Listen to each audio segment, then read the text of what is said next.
Le soleil se couche sur Manama, la capitale de Bahreïn. Et comme chaque week-end,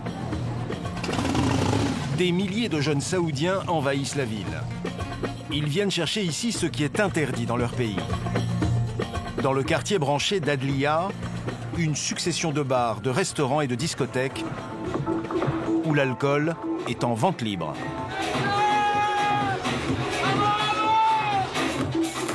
La ville est depuis plus de 30 ans le lieu de rendez-vous de la jeunesse saoudienne.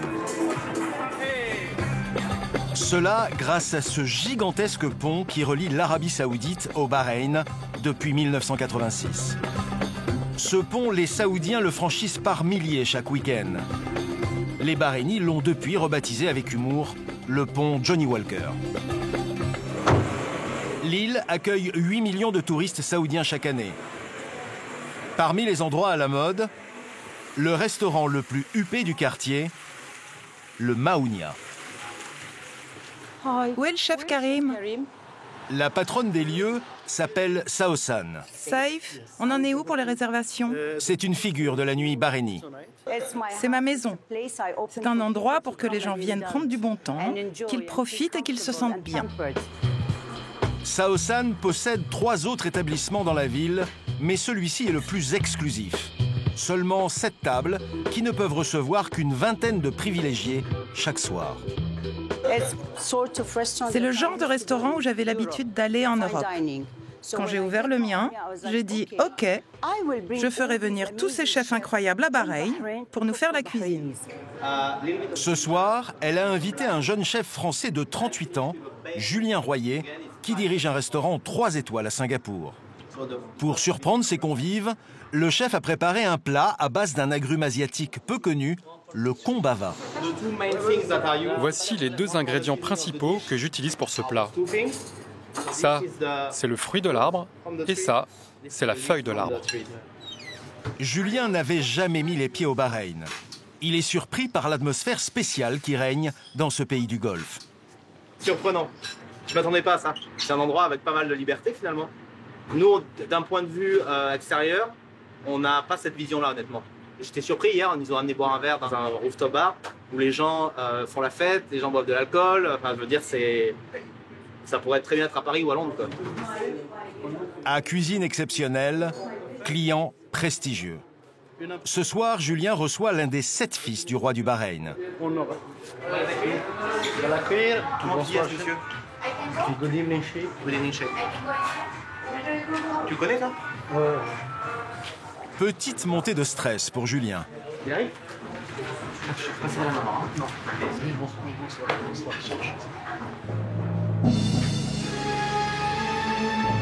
Voici le prince Khalifa bin Hamad Al Khalifa.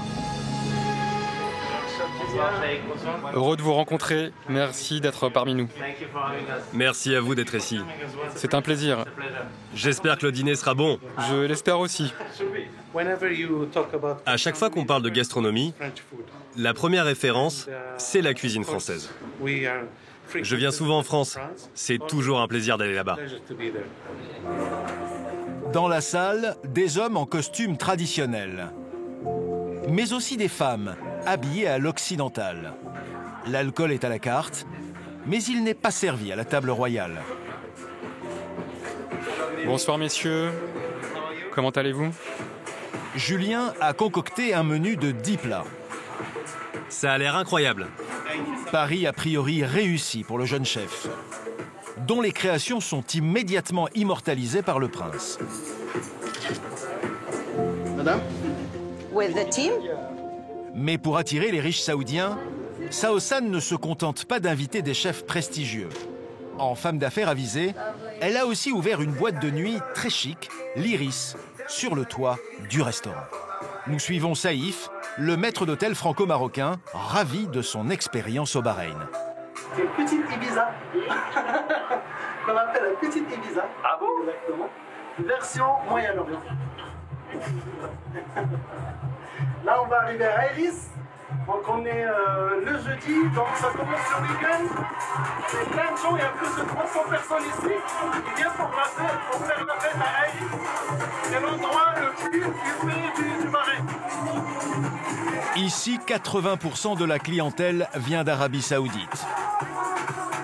Les filles en tenue sexy, l'alcool, la danse, la drague. Au Bahreïn, le temps d'un week-end, les jeunes Saoudiens échappent à la rigueur des lois islamiques de leur pays.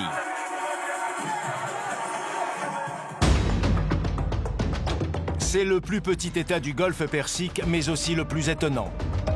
Situé entre l'Arabie Saoudite et l'Iran, juste à côté du Qatar, le Bahreïn est une île de seulement 760 km². Une île réputée pour sa tolérance et son ouverture d'esprit, plutôt surprenante dans cette région du monde. Les femmes y ont officiellement les mêmes droits que les hommes. Elles peuvent voter et même demander le divorce.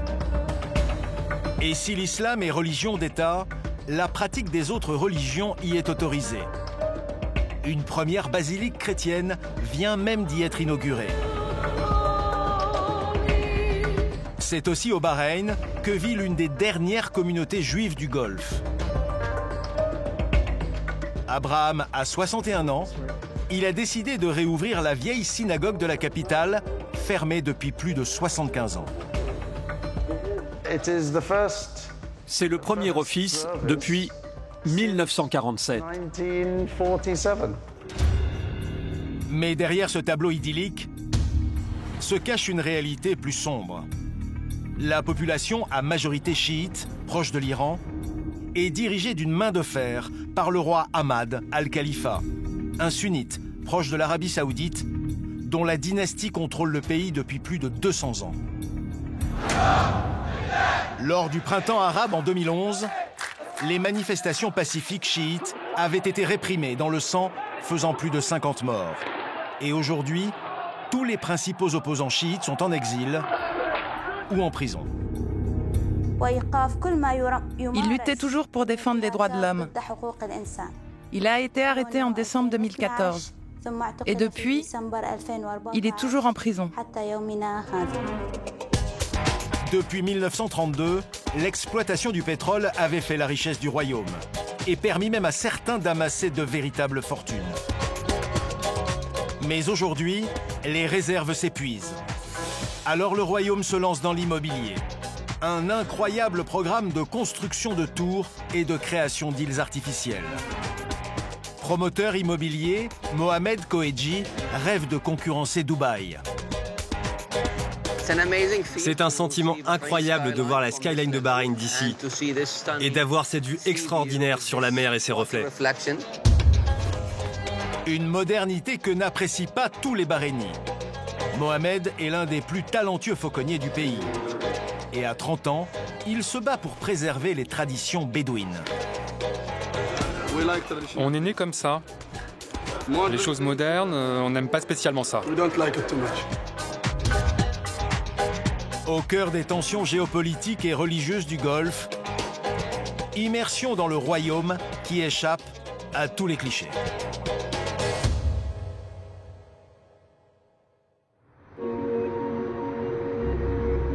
À 20 minutes du centre-ville de Manama, Sahar, un des quartiers résidentiels les plus huppés de l'île.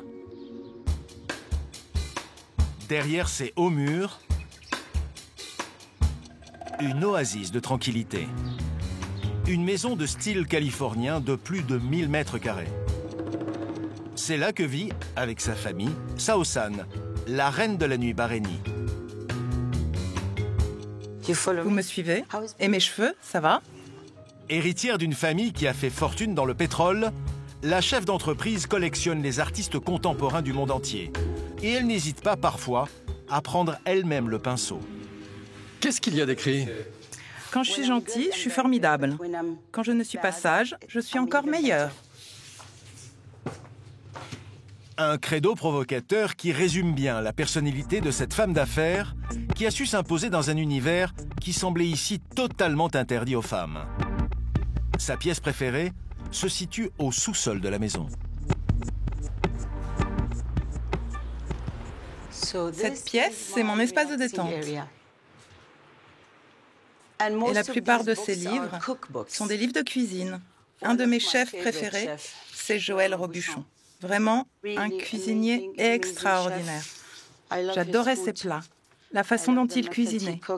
J'ai beaucoup de respect pour Bocuse, mais j'adore Robuchon. Fan de la France et de sa gastronomie, Sao San est en revanche un peu plus réservé sur les Français. Ils se plaignent. Ils se plaignent tout le temps. Ils pinaillent. J'aime pas ça. Il fait trop chaud. Il fait trop froid. Il pleut. Mais j'aime quand même travailler avec eux. Sao San est marié depuis plus de 30 ans. Voici mon mari. Jalal. Comment est-ce que vous vous êtes rencontrés? Par hasard. Mon père avait un magasin de meubles. Elle est entrée un jour, et dès que je l'ai vue, je me suis dit, c'est la femme que je vais épouser. Je vous jure, c'est pas une blague. Le couple a 2 enfants. Viens là.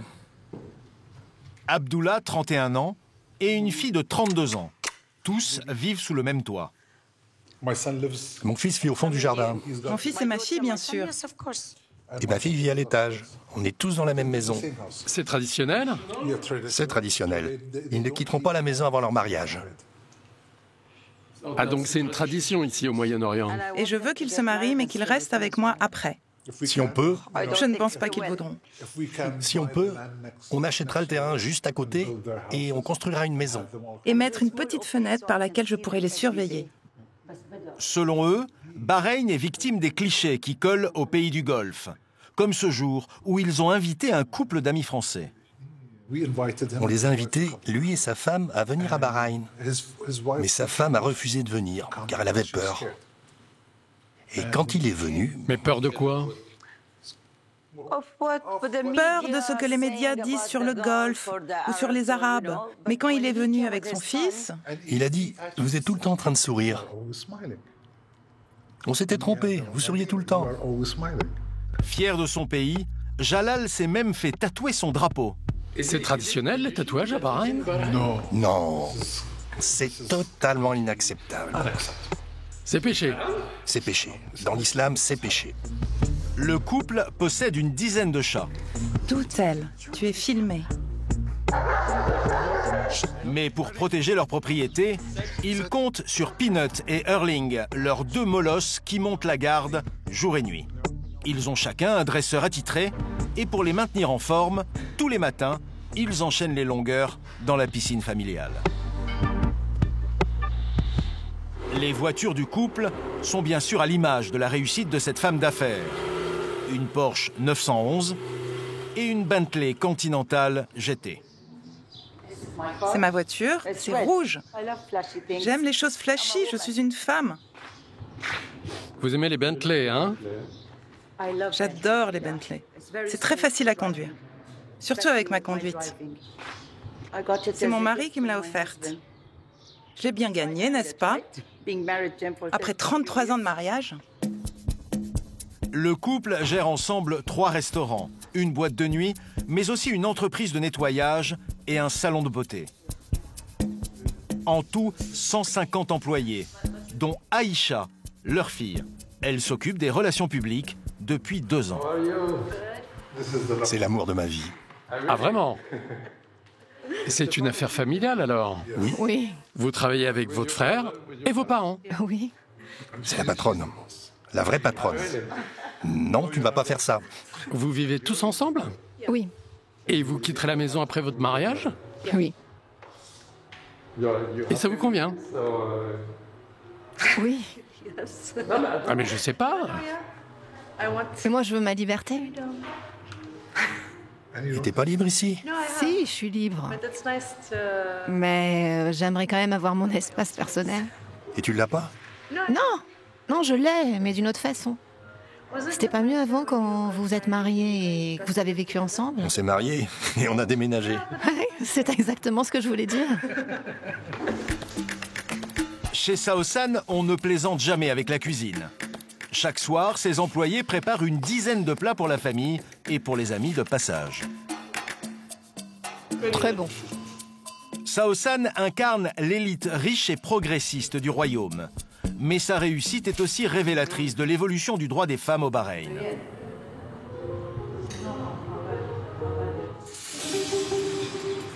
Dans les rues de Bahreïn, la plupart des femmes que l'on croise sont pourtant voilées. Mais le voile n'est pas obligatoire. Contrairement à de nombreux pays voisins, ici les femmes ont le droit de conduire, d'ouvrir un compte en banque, mais aussi de voter ou de demander le divorce. Depuis 2002, la nouvelle constitution du royaume reconnaît officiellement l'égalité des sexes. Mais derrière cette façade très progressiste et moderniste, il existe un Bahreïn beaucoup plus traditionnel qui échappe aux influences occidentales. Le désert représente 92% du royaume. Les températures y frôlent souvent les 50 degrés. Et pourtant, c'est le terrain de jeu favori de Mohamed. C'est là qu'il entraîne ses faucons. C'est son métier et sa passion. Il y consacre toute sa vie. Et à 30 ans, il est toujours célibataire. Vous n'avez pas de temps pour une femme? Je me donnerai le temps plus tard. En premier, c'est la famille. En deuxième, les faucons. Mais les faucons, c'est dans mes veines. D'origine modeste, Mohamed est devenu aujourd'hui l'un des éleveurs les plus réputés du pays. Un métier qu'il pratique en famille. Chaque jour, en hiver, il rejoint dans le désert ses frères et ses cousins. Bonjour. Ici, la fauconnerie est une passion qui se transmet dès le plus jeune âge. Pour transporter ses rapaces dans les meilleures conditions, Mohamed a aménagé ce van. Certains de ces faucons peuvent valoir jusqu'à 15 000 €. Alors, il les bichonne. Ramène-moi 2 appâts. Mohamed possède 90 faucons de compétition. Ce sont de véritables athlètes qu'il faut entraîner régulièrement. Pour cela, il utilise cet avion radiocommandé auquel il accroche une carcasse de pigeon. Mon ami.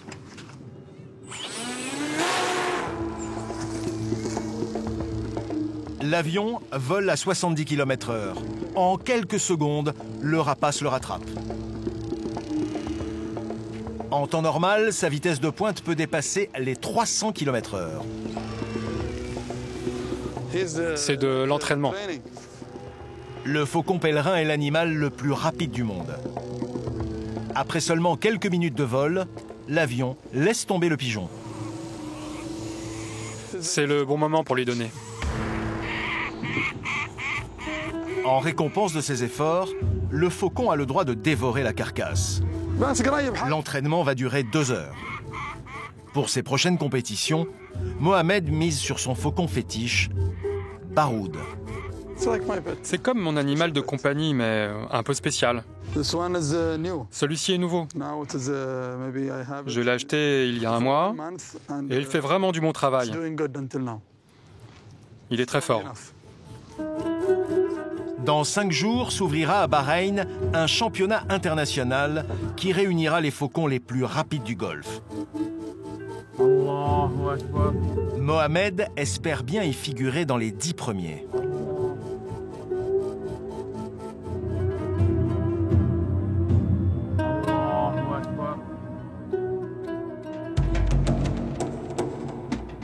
Comme beaucoup de pays du Golfe, le Bahreïn a construit sa richesse sur ses gisements pétroliers. Mais aujourd'hui, les réserves s'épuisent.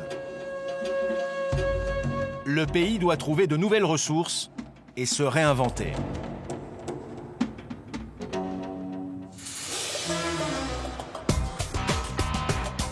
À l'image de Dubaï, une frénésie immobilière s'est emparée de l'île. Chaque année, des dizaines de tours d'habitation sortent de terre. En 15 ans, la population du royaume a presque doublé, passant de 900 000 habitants en 2005 à 1 700 000 aujourd'hui. Parmi les principaux promoteurs immobiliers, la société Kouedji. À sa tête, Mohamed Al Kouedji, le fils du fondateur. Après avoir obtenu un diplôme d'ingénieur en construction aux États-Unis et suivi des études de management à Harvard, il a repris l'affaire familiale. Cette tour-là, elle sera bien à droite. Le secret de son succès, construire d'immenses tours dans des temps records. Nous cherchons des projets qui se font en 2 ans. Hier, on a commencé avec les études de terrain. On aura les permis de construire dans quelques semaines. Et si tout va bien, dans 6 semaines, on commence les fondations.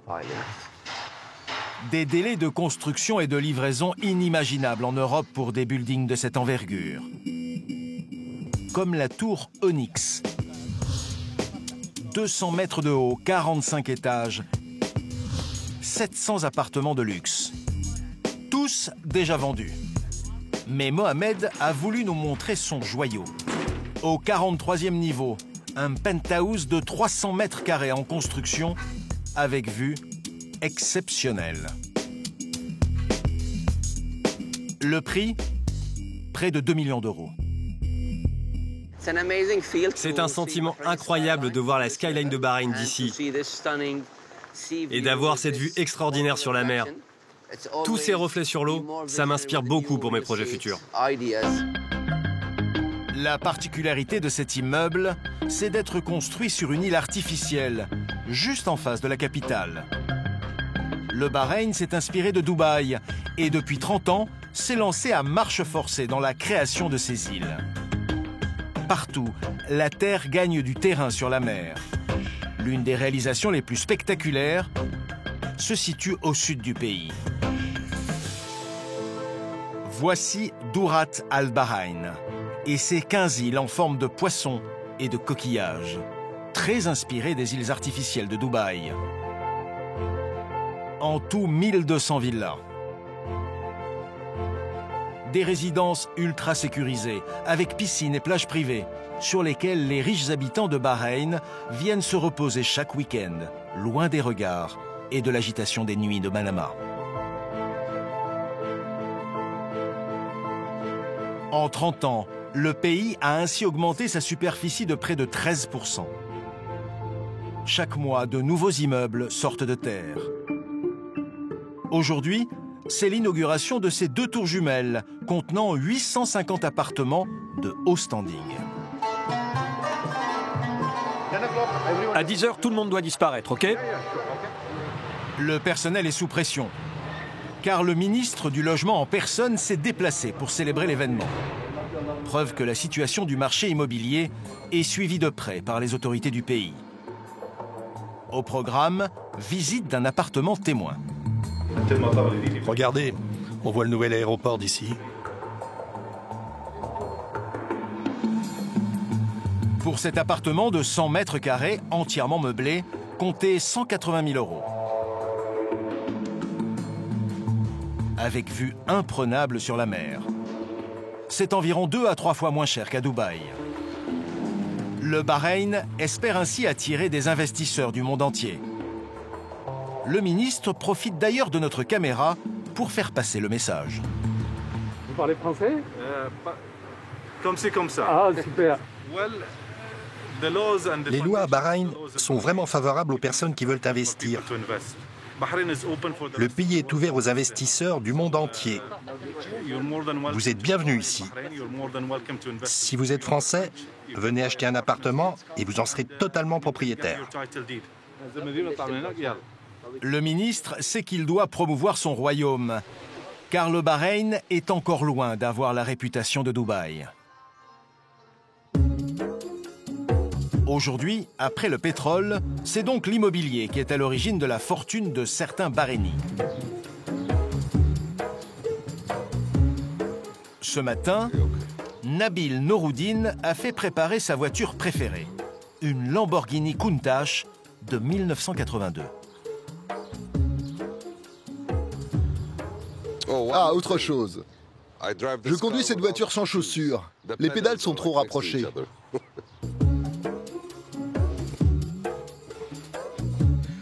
Vous voyez comme elles sont proches? Un petit bijou à 500 000 euros que Nabil hésite à sortir dans les rues de Manama. C'est stressant, vous savez. La voiture est ancienne, la visibilité n'est pas très bonne. Et comme c'est une voiture de collection qui ne passe pas inaperçue, il y a plein de gens qui veulent la filmer quand je la conduis, et ça me fait peur. Je dois avoir des caméras derrière ma tête pour voir ce qui se passe. J'ai grandi en idéalisant cette voiture. Je suis tombé amoureux d'elle, et je me suis toujours dit, un jour j'en aurai une. Nabil est l'héritier d'une riche dynastie. C'est un proche de la famille royale. On va vers Bahreïn Bay maintenant. C'est un endroit magnifique. Il a fait fructifier sa fortune grâce à ses investissements immobiliers. Et au fil des années, il a accumulé dans son garage cette collection unique de voitures de sport. 57 véhicules plus prestigieux les uns que les autres. Des Porsche, des Lamborghini et des Ferrari. Beaucoup de Ferrari. Comme cette série limitée Monza SP2, dont chaque modèle vaut aujourd'hui 2 500 000 €. Sa dernière lubie, les voitures de sport britanniques, de la fameuse marque McLaren, qui est devenue la propriété du Bahreïn depuis 4 ans.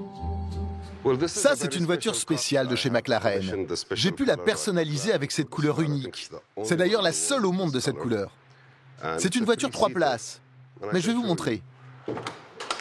Pour moi, cette voiture, c'est de l'art. Le conducteur est au milieu. Vous pouvez la conduire au Moyen-Orient, aux États-Unis ou en Angleterre.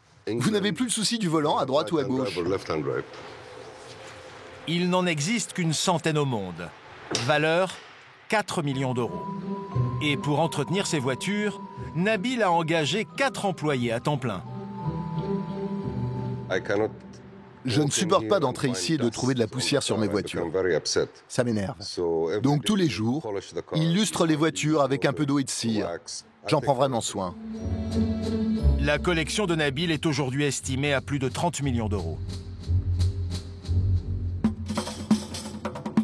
Un des aspects surprenants du royaume du Bahreïn est sa politique de tolérance religieuse plutôt inhabituelle dans cette région du monde. À Manama, on compte ainsi 19 églises chrétiennes pour presque tous les cultes, des anglicans aux orthodoxes, des catholiques aux évangélistes. Des églises destinées aux travailleurs immigrés chrétiens, venus pour la plupart des Philippines, d'Inde et du Pakistan. Le pays s'est aussi doté de la première basilique de la région, Notre-Dame d'Arabie. Une gigantesque bâtisse construite sur un terrain donné par le roi et qui peut accueillir plus de 2300 fidèles. La basilique a été inaugurée en décembre 2021 par le deuxième fils du roi en personne, Abdullah Al-Khalifa. On estime qu'il y a actuellement 80 000 catholiques au Bahreïn. Mais le plus étonnant dans cette région du Golfe, c'est la relation pacifique qu'entretient le royaume avec la communauté juive. Regardez ces images tournées en 2016. On y voit des membres du gouvernement bahreïni danser avec des juifs le jour de la fête d'Hanouka, le Noël juif. Ces images avaient fait scandale dans beaucoup de pays arabes. Mais ce que peu de gens savent, c'est qu'il existe une communauté juive installée depuis des siècles au Bahreïn, l'une des dernières du Golfe. Nous sommes dans le souk, le marché traditionnel, le cœur historique de Manama. On va par là, c'est mon endroit préféré. Abraham connaît le souk comme sa poche. C'est le meilleur endroit, c'est là qu'il faut venir. Regardez-moi ça. Ça s'appelle Zingula. Quand j'étais enfant, on venait tout le temps ici pour en manger. Vous savez, j'ai la nostalgie de cette époque. C'est un endroit magnifique.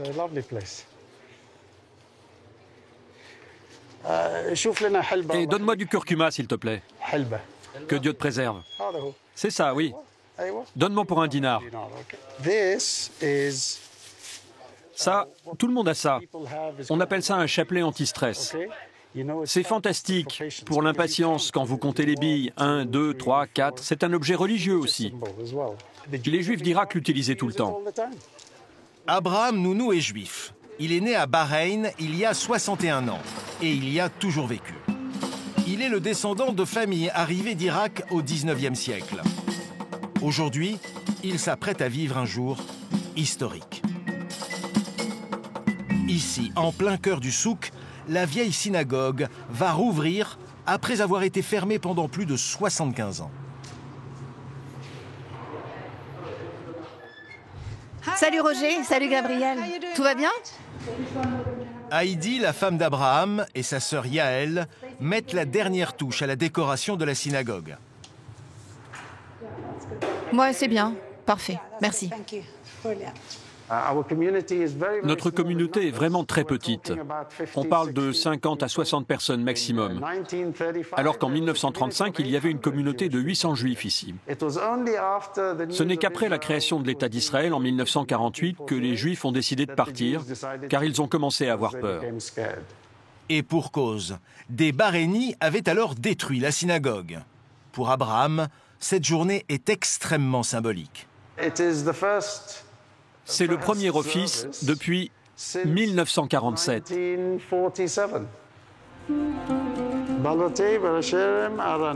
Même s'il n'est pas rabbin, Abraham va assurer la minha, la prière de l'après-midi. Dans la salle, les fidèles se comptent sur les doigts d'une main. Mais tous savent qu'ils vivent un moment rare. Une petite révolution liée à un événement politique survenu 2 ans plus tôt. Amen.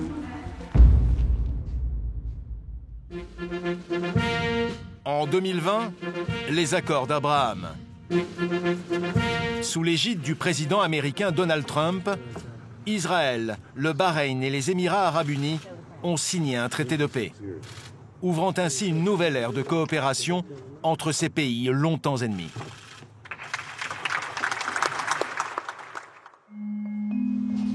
On y va, on ouvre. On jette un œil pour voir comment ça se passe.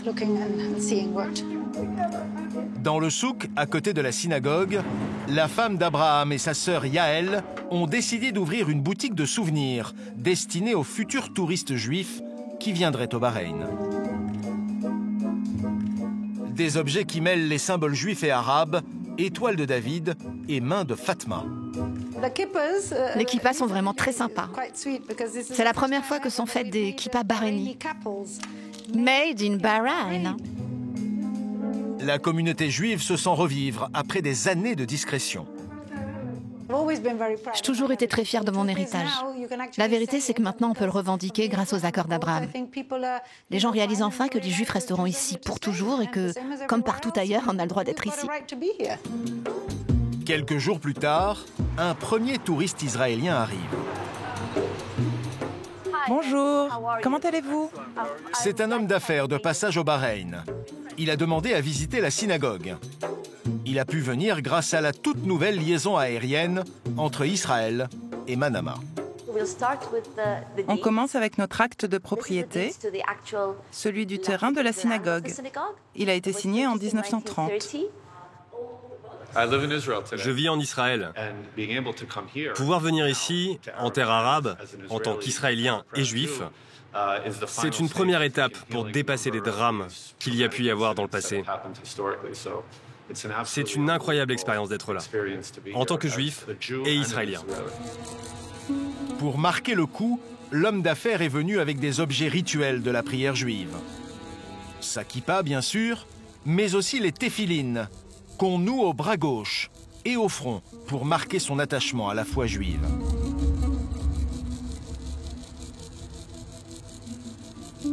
La veille, l'homme d'affaires a joué aux touristes dans les rues de Bahreïn.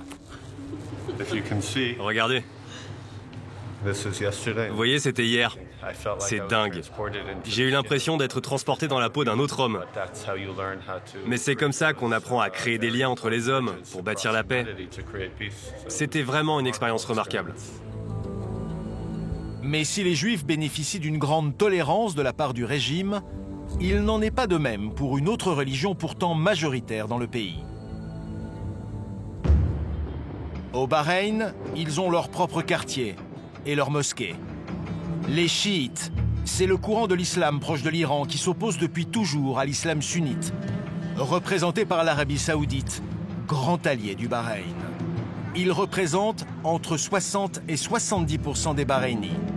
Le pouvoir pourtant est entre les mains de la minorité sunnite, représentée par le roi Ahmad al-Khalifa. Les chiites forment les couches les plus populaires et les plus pauvres du Bahreïn et de nombreuses fonctions officielles leur sont interdites. Lors du printemps arabe en 2011, des milliers de chiites ont envahi les rues de la capitale pour demander plus de démocratie. Les manifestations étaient pacifiques, mais la répression a été sévère. L'allié de toujours, l'Arabie saoudite, a envoyé son armée et ses chars. Pas question pour elle de laisser le Bahreïn passer sous l'influence de l'Iran. La répression a fait une 50aine de morts. Les principaux leaders chiites ont été contraints à l'exil ou emprisonnés. Parmi eux, le cheikh Ali Salman, un religieux qui dirigeait le principal parti d'opposition chiite. Arrêté par les autorités, il a été condamné à la prison à vie.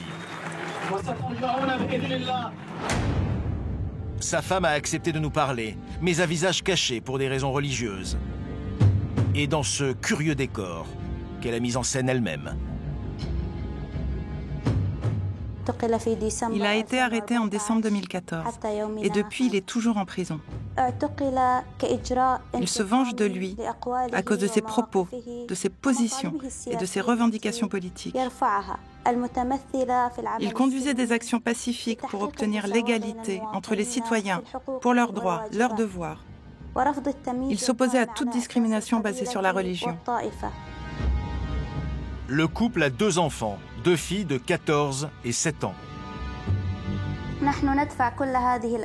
On paye le prix fort, mais nous supportons son absence, cette séparation et cette souffrance pour notre pays. Nous voulons que notre patrie devienne un pays démocratique et libre, où le peuple pourra jouir de ses droits en toute sécurité. D'autres militants ont choisi l'exil. C'est à Londres que Sayed Al-Wada'i a trouvé refuge. Il a obtenu l'exil politique après les manifestations de 2011. Ce matin, il organise une conférence de presse devant l'ambassade de son pays. Il a créé une ONG pour défendre les prisonniers politiques au Bahreïn. Notre problème, c'est avec ces gens, avec cette ambassade. Ce sont eux qui mettent en prison. C'est le gouvernement bahreïni qui emprisonne, qui torture et qui condamne à mort. Tous ces gens ne devraient pas être en prison. On est ici pour dire qu'on ne laissera pas passer ça et qu'on ne se taira pas. Il a été déchu de sa nationalité et ne peut plus rentrer au Bahreïn. Nous lui avons montré des images tournées dans les quartiers chiites. Il y a une politique de discrimination permanente. Les chiites sont des citoyens de seconde et même de troisième zone. Ils sont discriminés pour le travail et dans plein d'autres aspects de leur vie. Une des meilleures illustrations de cette situation, c'est la pauvreté de certains quartiers, certains villages chiites. Ils vivent dans des conditions désastreuses. Ils sont pauvres, vraiment très pauvres. Alors qu'au même endroit, au Bahreïn, on voit des quartiers luxueux. Et c'est là-dessus uniquement que le gouvernement communique. Sayed pense que la monarchie ne pourra pas tenir comme ça indéfiniment. Le gouvernement a répondu à nos demandes légitimes par les armes, par une répression sanglante, par la torture. C'est la stratégie de la peur. Mais ça ne durera pas éternellement. Au Bahreïn, les racines de la révolte sont toujours là et représentent une menace pour le roi et la dynastie des Al-Khalifa. Même auprès des sunnites, le Bahreïn n'a pas toujours bonne réputation. Pour les musulmans fondamentalistes ou tout simplement traditionalistes, le royaume est vu comme un lieu de perdition. En cause, cette politique de tolérance envers les bars et l'alcool. On vient d'Arabie Saoudite, de l'Est de l'Arabie Saoudite. On met 1 heure pour venir en voiture ou à moto. Alors, tous les Saoudiens aiment venir ici juste pour se balader et profiter du beau temps.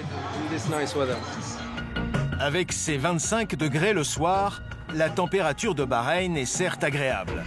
Mais en réalité, ce que les Saoudiens viennent évidemment chercher ici, ce sont les fêtes et l'alcool totalement interdit dans leur pays.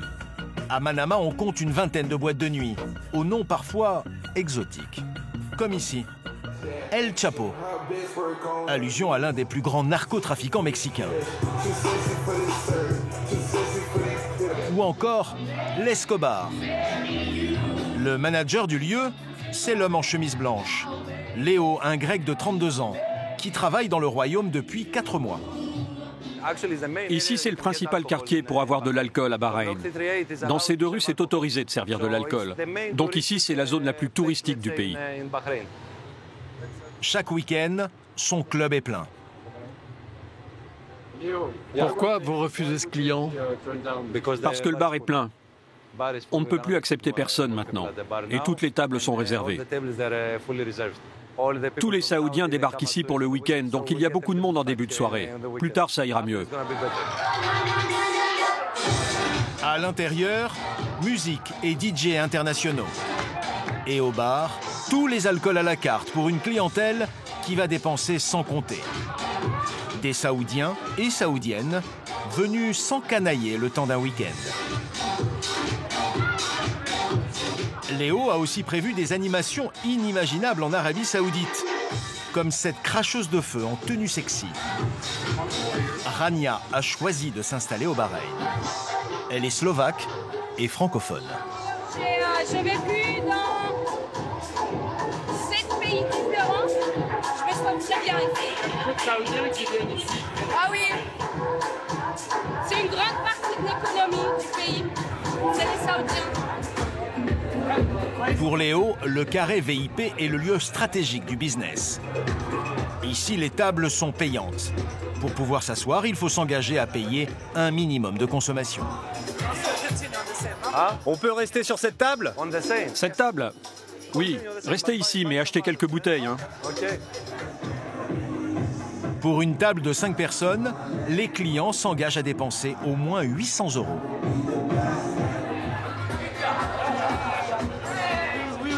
On devra payer la même chose ici qu'à l'autre table? Non, si vous voulez rester ici, c'est 1 000 €, ok? Les jeunes Saoudiens font à Bahreïn ce qui serait puni chez eux à moins de 30 km d'ici. Et beaucoup ne sont d'ailleurs pas très à l'aise avec notre caméra. Rares sont ceux qui acceptent de nous parler. Vous venez d'où? Je viens d'Arabie Saoudite. Mais d'où en Arabie Saoudite? Est-ce qu'il me filme pour ma famille? C'est pour la télé française, ne vous inquiétez pas. Pourquoi je suis là ce soir? Pour passer du bon temps. Pas besoin de vous faire un dessin, non? Attends, il me filme. Vous voyez comment mon ami s'en va? C'est parce qu'il y a une caméra et qu'il ne veut pas que sa famille sache qu'il boit de l'alcool. C'est la seule raison pour laquelle les gens ne veulent pas être filmés. Ils veulent se lâcher, mais ils ne veulent pas que leur famille soit au courant. Ce qui est vraiment hypocrite. Oui, je suis connu.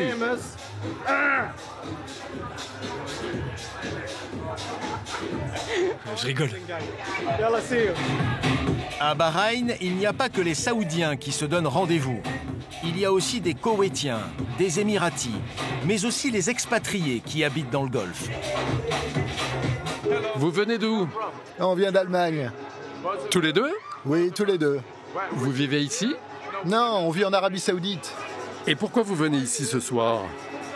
Juste pour boire quelques verres et faire la fête. Mais alors, Bahreïn, c'est connu pour ça? Bahreïn est connu pour être moins strict et aussi pour l'alcool. Il y a plus de fêtes ici et moins de stress. Depuis quelques années, le pouvoir saoudien lâche un peu la bride sur sa jeunesse. Et c'est Bahreïn qui en profite. Ils veulent juste s'amuser quand ils voyagent, dépenser leur argent et en profiter. C'est pareil partout dans le monde. À la fin, tu veux juste faire la fête et être bien traité. C'est ce qu'ils recherchent. Ils ne sont pas différents des Européens ou du reste du monde. À Manama, les clubs ferment à 2 h du matin. Mais pour ceux qui voudraient prolonger l'ivresse, il existe un autre moyen de se procurer de l'alcool. Dans une rue à l'écart, une façade anonyme, sans aucune vitrine ni indication. C'est un magasin d'alcool. Il en existe 4 dans la ville. Mais même ici, au Bahreïn, le sujet reste sensible. Nous tournons donc en caméra discrète. À l'intérieur, on trouve de tout. Du champagne, un large choix de bières, mais aussi des alcools forts. En dehors des boîtes de nuit et des hôtels, ce sont les seuls endroits où l'alcool est en vente libre. On voudrait du vin français. Du rouge ou du blanc? Du rouge. Le choix est incroyable. Vous avez beaucoup d'alcool ici. Je ne savais pas qu'on pouvait acheter de l'alcool ici. Vous venez d'arriver au Bahreïn? Oui. Bah maintenant, vous savez où venir. Pour pouvoir acheter de l'alcool, il faut simplement avoir 18 ans et être vêtu à l'occidental. Tant que vous ne picolez pas dans la rue, c'est OK. Parce que sinon, la police va vous arrêter. Qu'est-ce que les gens achètent le plus? Les Saoudiens adorent la vodka. La vodka et le whisky. Ils ne sont pas intéressés par le vin. Dans les rayons, la bouteille de Côte-du-Rhône coûte 57 €. C'est 4 fois son prix en France. Le gouvernement du Bahreïn a en effet décidé de taxer l'alcool au maximum. Selon une étude de la Banque mondiale, c'est le pays où l'alcool est le plus cher au monde.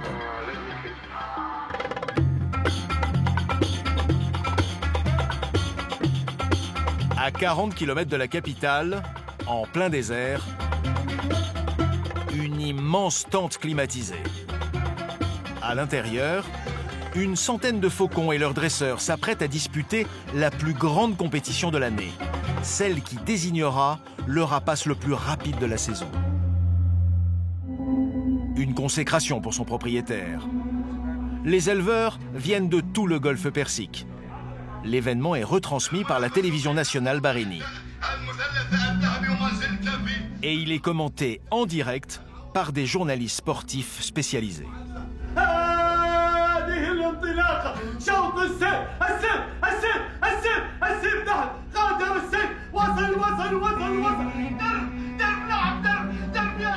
Pour Mohamed, c'est le jour de vérité. J'ai 2 faucons qui sont en finale.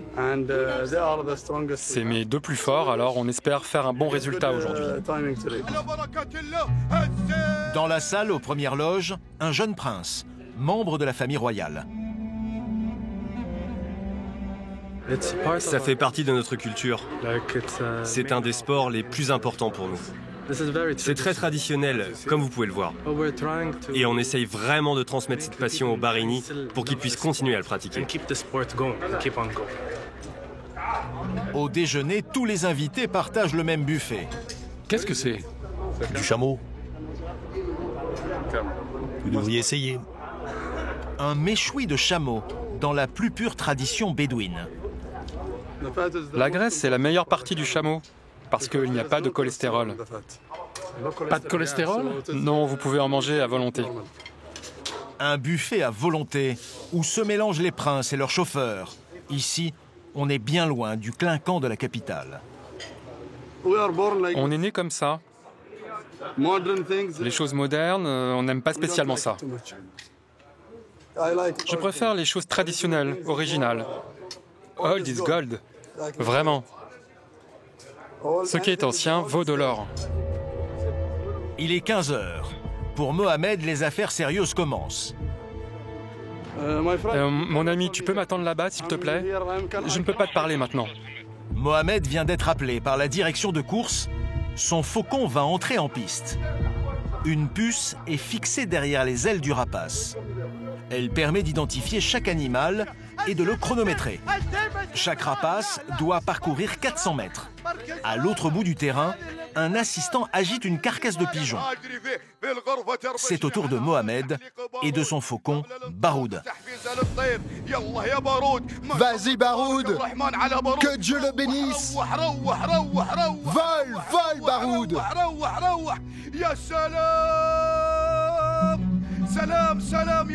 Le faucon vole à près de 100 km/h et parcourt la distance en moins de 20 secondes.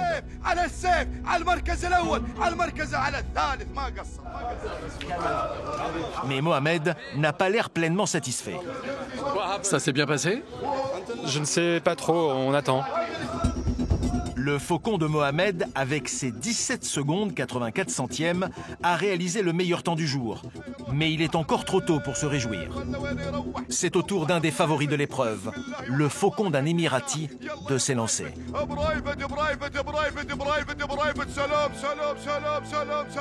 Le résultat s'affiche sur l'écran et le vainqueur est...